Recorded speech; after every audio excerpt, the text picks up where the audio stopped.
מצטער על השעה. אני יכול להיכנס? כן, בוודאי, אני לא אתנגד.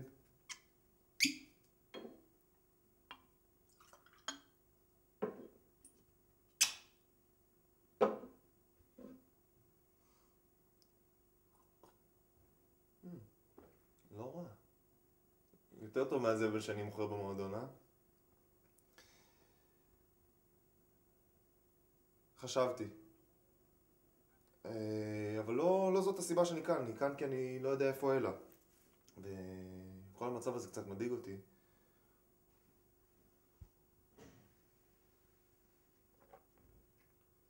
לגבי אלה אני לא הייתי כל כך מודאג. היא יכולה לדאוג לעצמה הרבה יותר טוב מה שאתה יכול. למה אתה מתכוון? אתה רוצה קצת וויסקי? לא, למה אתה מתכוון? לזה שהיא שולטת בך. זו חתיכת עקיצה מתחת לחגורה. זו חתיכת הונאה. אם היא לא הייתה צריכה אותך בכדי שתגן על האח שלה, אתה חושב בכלל שאתה מסתכלת על הפרצוף שלך? זו העסקה, לא? מה רע עם זה שהיא עוזרת לאחי? אני לא מבין. ברור. היא מנצלת את האמון של אנשים. היא מנצלת את האמון שלך.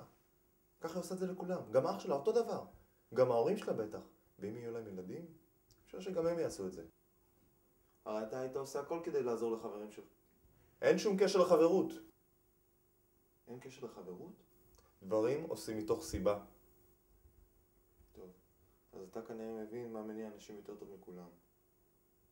אבל לגבי אלה, אתה טועה. היא לא כזאת. אם היא לא כזאת, אז מה אתה עושה פה ב4 לפנות בוקר מחפש אותה?